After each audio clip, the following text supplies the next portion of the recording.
Hai semuanya, perkenalkan nama saya Rosalina Karlinda Kermite dari Fakultas Ilmu Komputer Program Studi Informatika.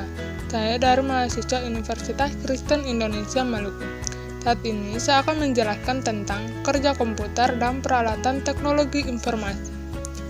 Poin-poin yang perlu kita bahas yaitu 1. Kerja komputer, 2. Peralatan teknologi informasi berupa sistem komputer, 3. Berupa jaringan nirkabel, 4. Berupa alat komunikasi, dan yang kelima berupa jaringan komputer. Yang pertama, kerja komputer. Secara sistem kerja komputer mulai dari pemasukan data, kemudian diproses, dan pemrosesan tersebut akan disimpan dalam dua bagian, yaitu primary storage dan secondary storage. Dari penyimpanan tersebut akan keluar sebuah data. Pengolahan data yang menggunakan komputer sebagai media dikenal dengan istilah electronic data processing. Pengolahan data adalah suatu proses di mana sebuah data diproses atau diubah ke dalam bentuk yang lebih berguna dan lebih berarti berupa sebuah informasi.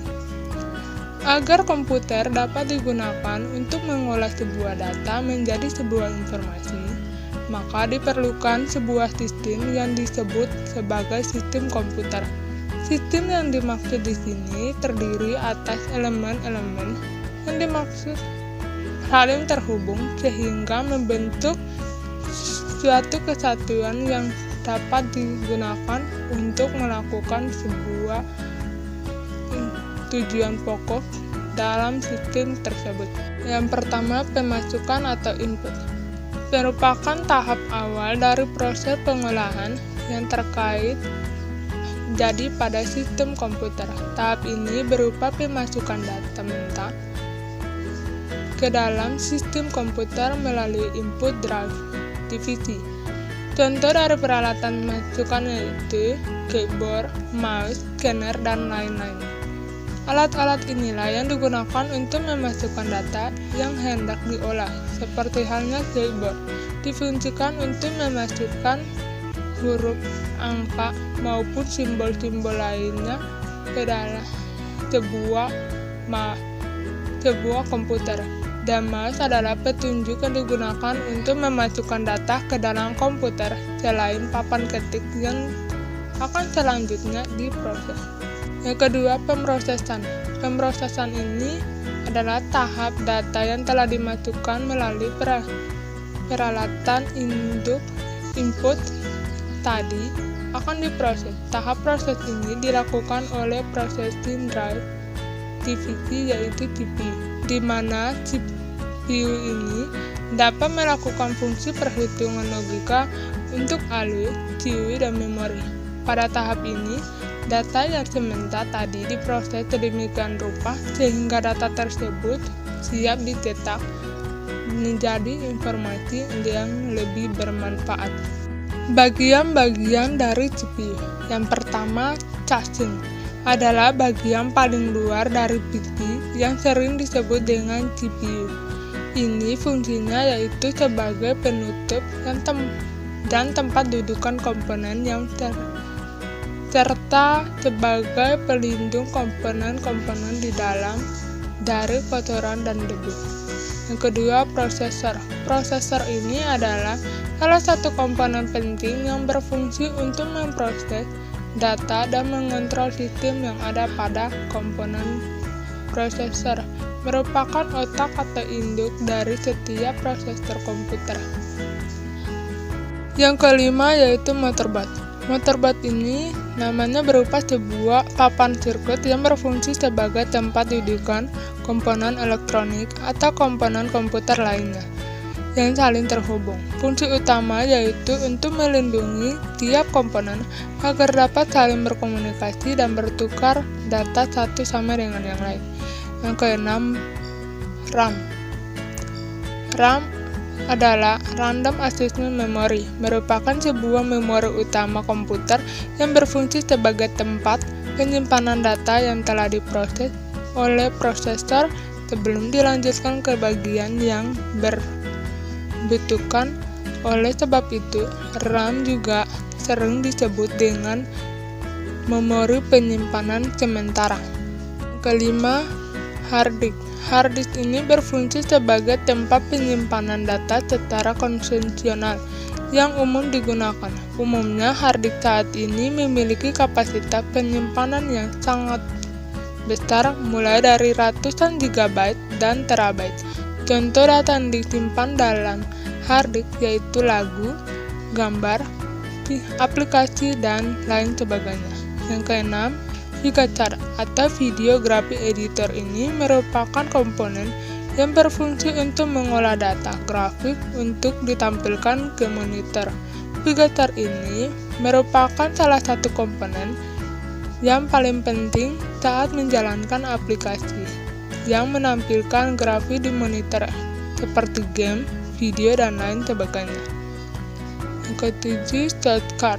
Shortcut ini adalah berfungsi untuk mengolah data berupa audio, suara, dan perangkat keras terkait seperti speaker dan mic. Kedelapan, optical disk drive.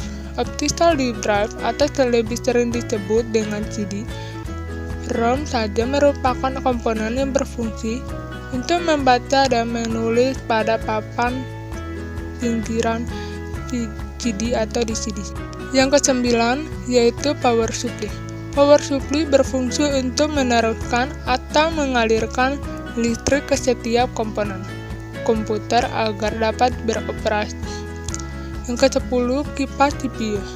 Fungsi utama dari sebuah kipas komputer adalah mengeluarkan panas dan menggantikannya dengan udara segar ke dalam sistem. Kipas pendingin ini telah dirancang agar sesuai ditempatkan pada motherboard atau hard disk drive pada sekitar 3 atau 4 baling-baling kipas pada CPU ini. 11. Hardshield.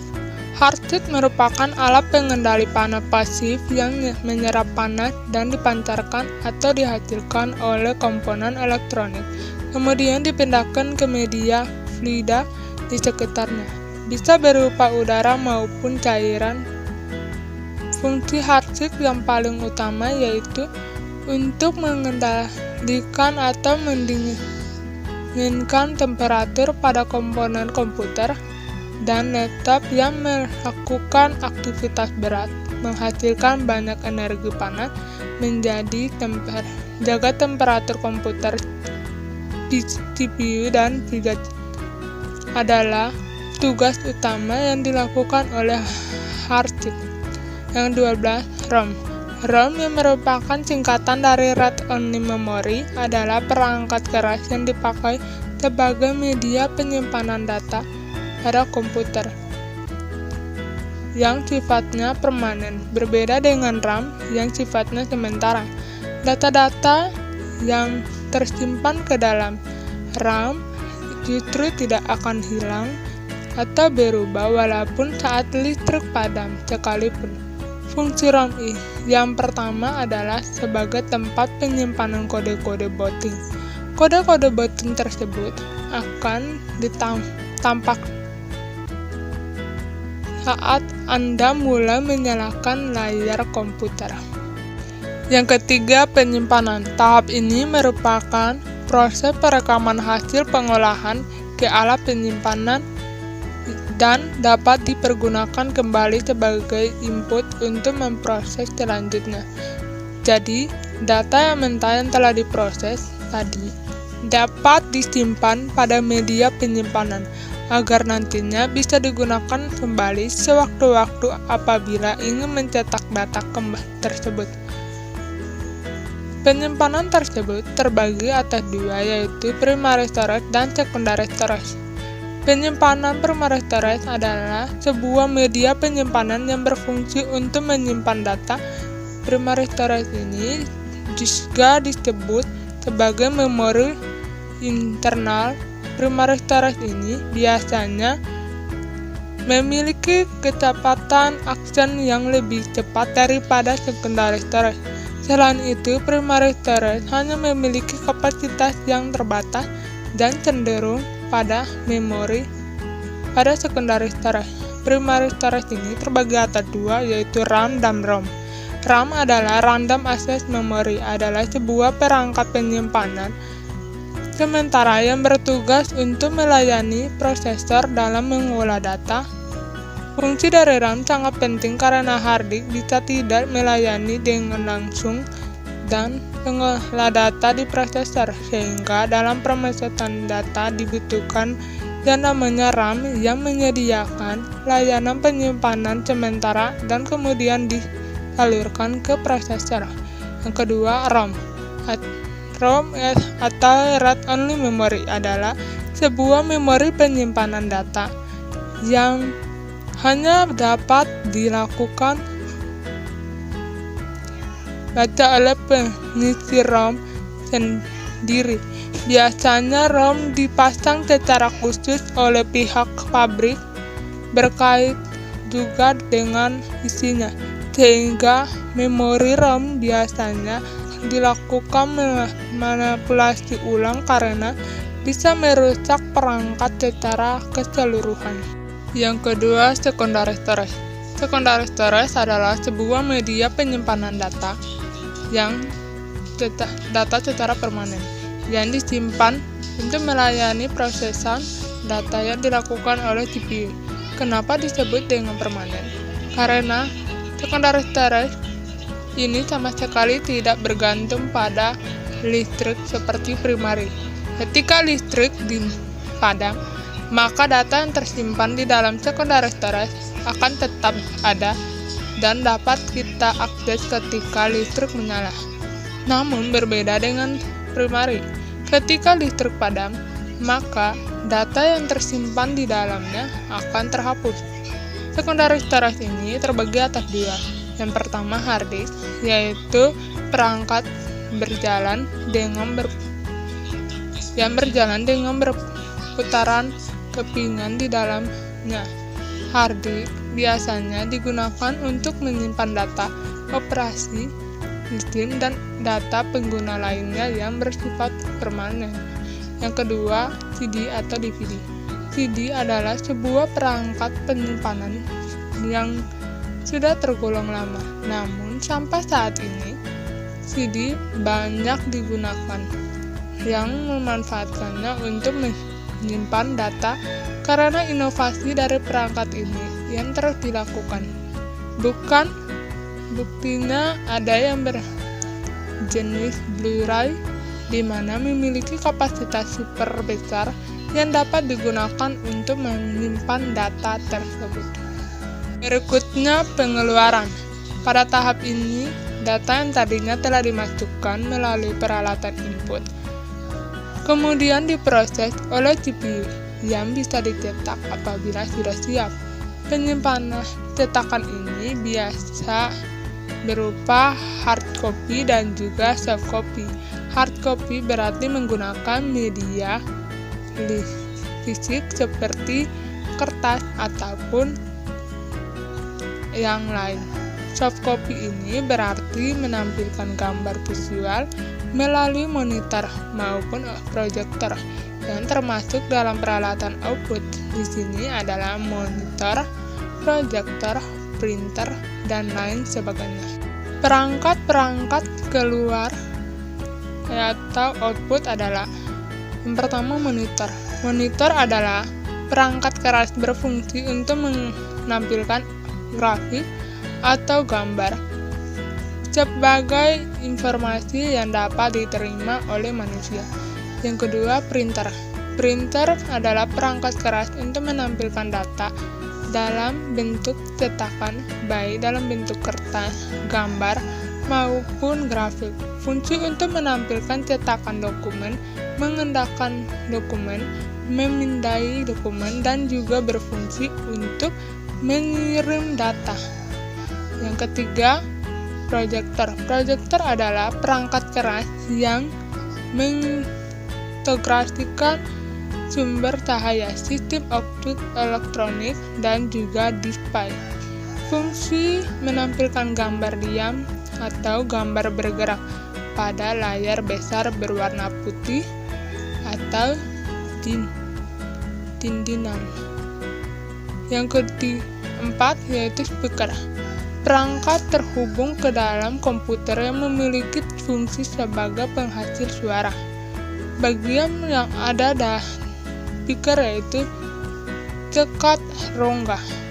Fungsi untuk menghasilkan gelombang tekanan yang dihasilkan oleh gerakan udara yang diolah menjadi suara.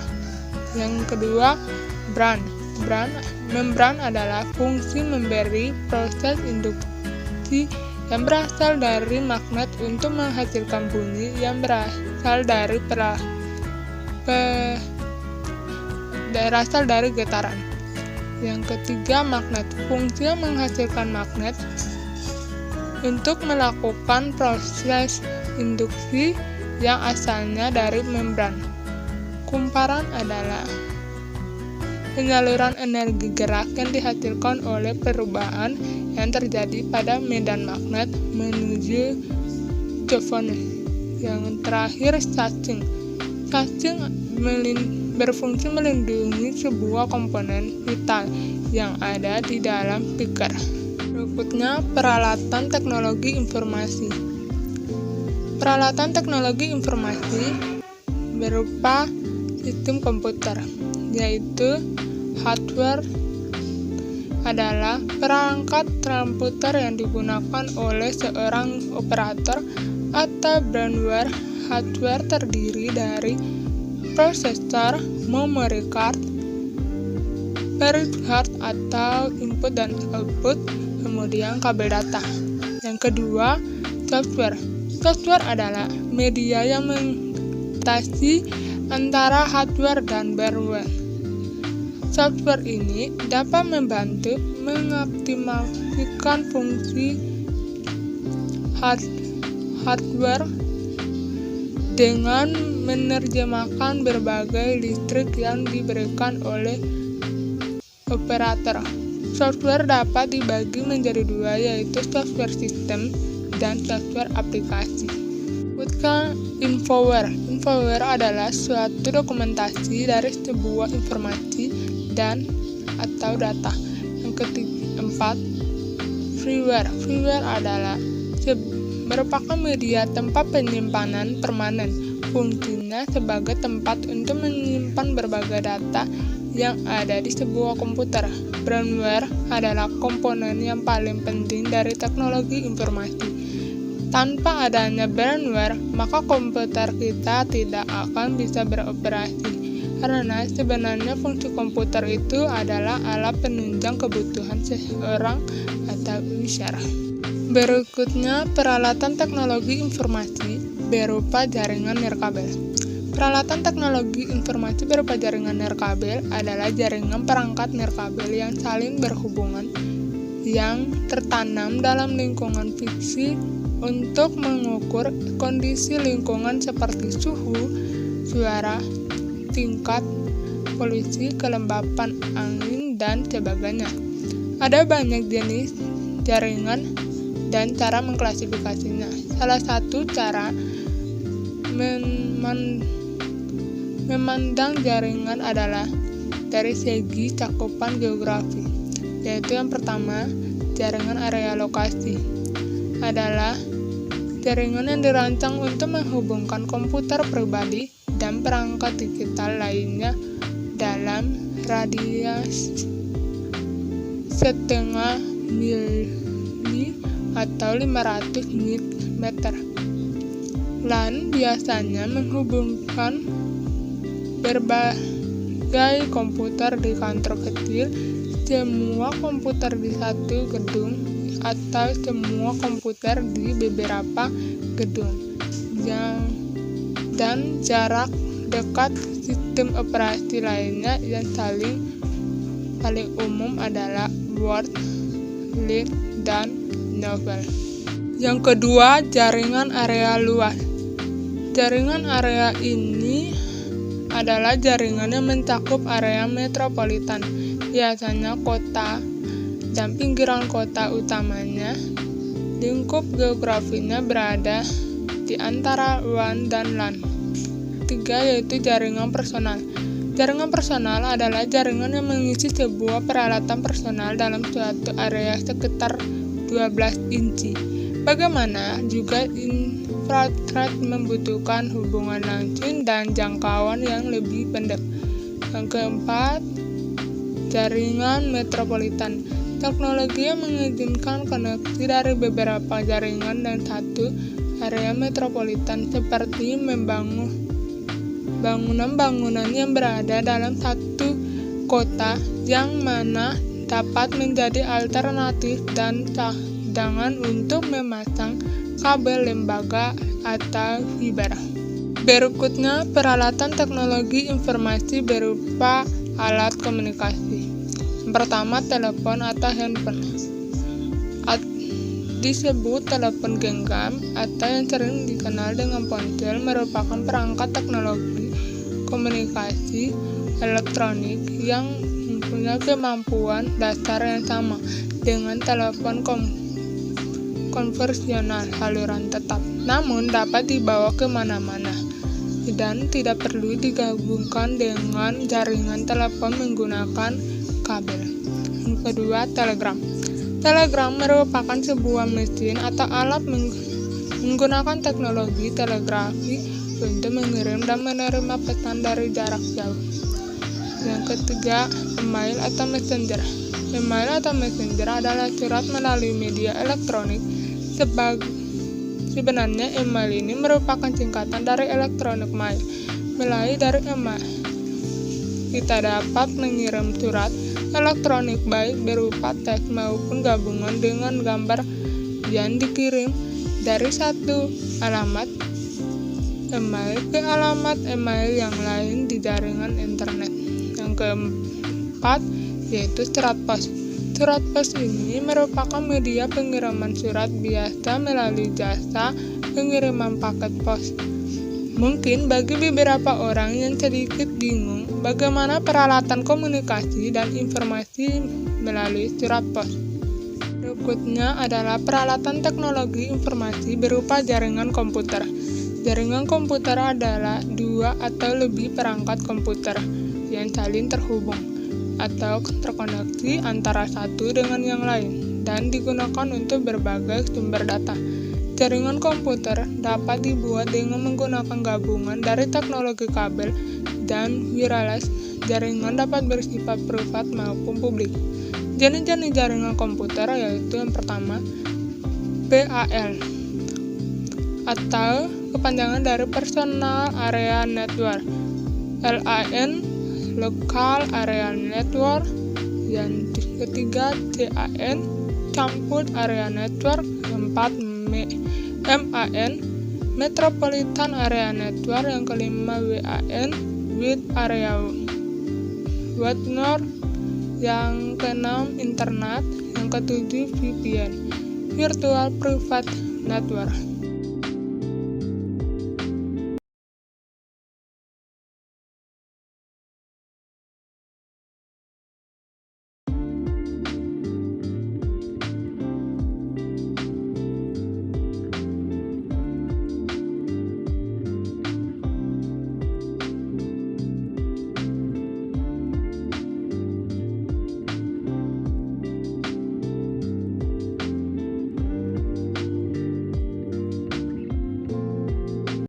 It's my life.